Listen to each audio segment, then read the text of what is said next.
What happens when a lone gorilla steps between a wounded lion cub and a pack of bloodthirsty hyenas? He wasn't part of their world, and definitely not their savior. But what happened next changed the wild forever. You ever try to disappear? Like really disappear? Not the drama queen kind. I mean walking away from everything. I did. My name's Baco. Used to be part of a troupe. Big family, strong males, loud arguments, usual jungle nonsense. I stood up once. Just once. Tried to stop a silverback from tossing a newborn for getting too close to the wrong fruit pile. That didn't go over well. So I left. No marching band, no goodbye grunts, just me and silence. Fast forward to this morning. Another quiet, dusty day in the bush. Dry wind, buzzards circling something dead. I'm parked under a half-dead tree, chewing on bark like it's prime steak, trying not to think. Peaceful, in that, if it moves, it might bite you kind of way. Then I heard it. A noise that didn't belong.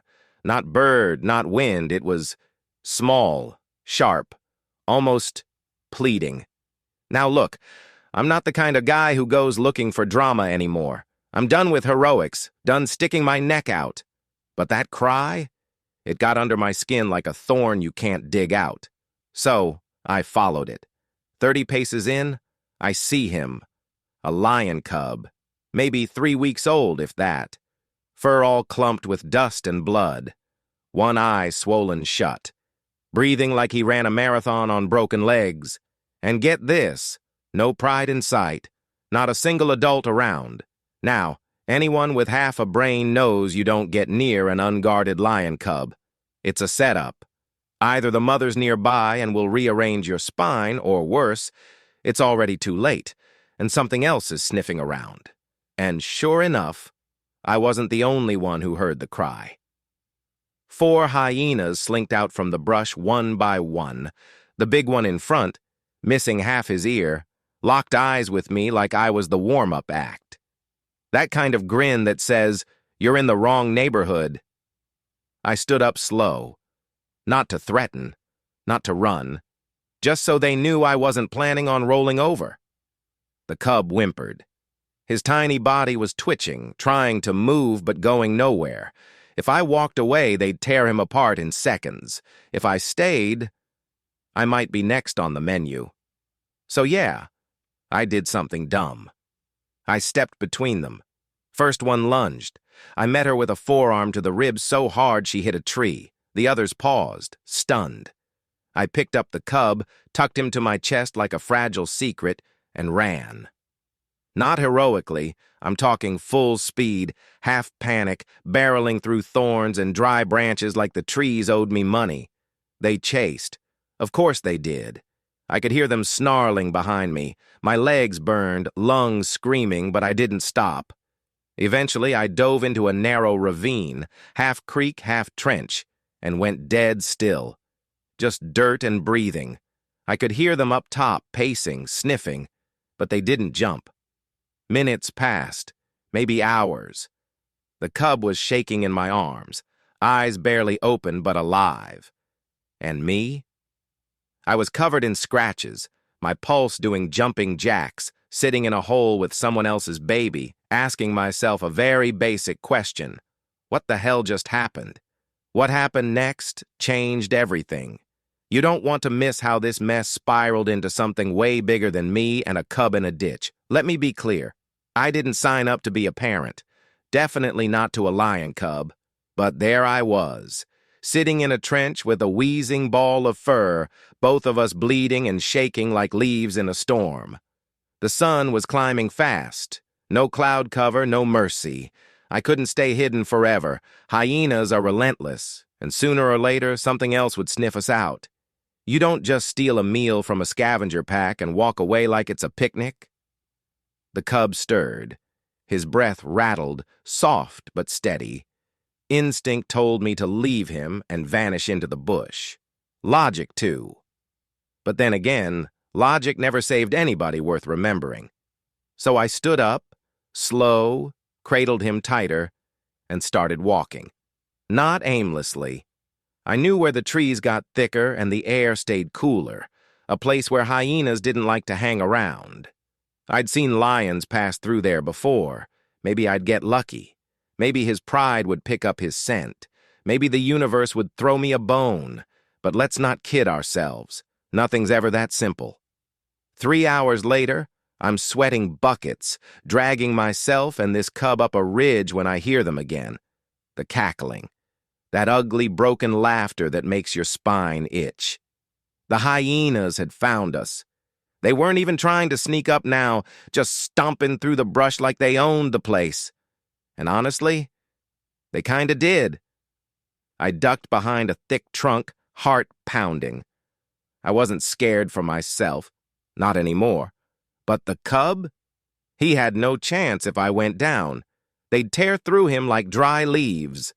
One of them, same one with the torn ear, stepped out in front of me, real casual, like he was waiting for me to hand the kid over and apologize for the inconvenience. He snarled. I didn't flinch. Another one circled around, low and fast. I shifted my stance, trying to keep the cub out of reach. And then they charged. No warning. No time to think. I slammed my back into the tree and swung with everything I had. First one went flying. Second caught my elbow and bit down hard. I felt teeth. Not fear, not pain, just teeth. Like white-hot lightning. I roared and hit back harder. This wasn't a fight anymore. It was survival. Plain and dirty. The cub cried out. That tiny voice, like someone tearing fabric, jolted me harder than anything else. I shoved 2 hyenas off, grabbed a heavy branch, and started swinging like it was the last thing I'd ever do. They backed off. Not far, but enough. One limped, one bled, one stared like he couldn't decide if I was insane or just too much work. And then, they left. Not because they were scared, because they were waiting, watching. I knew how this worked. Hyenas are smart. They don't quit. They regroup. They outweight you. I couldn't stay put, and I couldn't run forever. So, I made a decision. One I didn't like. One I hadn't planned. I was going to find his kind. Not for me. For him. Because whatever had happened to this cub's pride, whatever bad luck had separated them, I wasn't going to let him die just because the wild decided he was weak. The kid had survived this long. He deserved a fighting chance. And me? Well, I had no idea what was coming next. This is the turning point. Everything you've been waiting for, it's coming. Stay with me, because what happened next flipped the whole story upside down. You ever reach a point where your body's done, but your mind refuses to quit? That's where I was. 2 days dragging a half-conscious lion cub through unfamiliar territory with hyenas shadowing me like debt collectors. No food, no rest. And the only thing keeping me upright was that pitiful heartbeat pressed against my chest. I wasn't trying to be noble, I was angry. Not just at the hyenas, at all of it. This cub shouldn't have been alone. Somewhere his pride had bailed, abandoned, lost, and somehow the job of saving him landed on a gorilla who couldn't even save himself. But I kept moving. Finally, I reached the edge of lion territory, that dry basin where they patrol like royalty. I'd seen them before, back when I had a troop and a name that meant something. Back before things got messy. I set the cub down gently in the shade of a rock ledge. He whimpered once, then fell still. His breathing was shallow, my gut twisted. That's when I heard them. Footsteps, heavy, slow, methodical. A lioness, scar across her muzzle, eyes sharper than any fang. She stopped 10 feet from me. Didn't growl, didn't pounce, just looked, not at me, at the cub. He let out a faint cry. Her eyes widened. I stepped back, hands raised. No threat, just a messenger and a tired one at that. She moved to the cub, sniffed him, then something shifted in her face. Recognition? Maybe. Then came the roar, not from her, from the ridge behind her. 3 more lions appeared, full-grown, massive. Their eyes were not friendly. To them, I was trespassing, holding one of theirs, and in their minds, that made me the problem. They moved in, slow, deliberate. My heart was pounding. I didn't want to fight, but I wasn't walking away without making sure that cub lived. Then, it happened. He stirred, weak, but moving. Reached toward the lioness and made a sound, not a roar, not a meow, something in between, raw, real. She let out a low call, one of those sounds you don't need to speak lion to understand.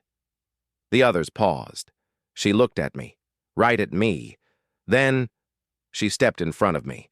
That's right, the lioness blocked her own pride.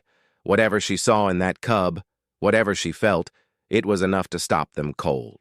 And me, I just stood there, frozen, breathing hard, covered in dirt and blood and questions I didn't have answers for. Eventually, they left, all of them, with the cub.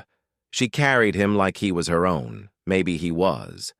And I watched them disappear into the brush, not knowing if I'd ever see them again. But something in me, something broken, didn't feel broken anymore. I wasn't supposed to be the hero. I was just passing through. But sometimes, that's how it works. You show up. You do the hard thing. And maybe, just maybe, the world shifts a little. That day, it did. They say the wild has no justice, no rules, just tooth and claw. But that's not the whole story. Because somewhere between chaos and survival, I saw something different. Mercy. Loyalty. Even redemption. Not from a gorilla. Not from a lion. From both.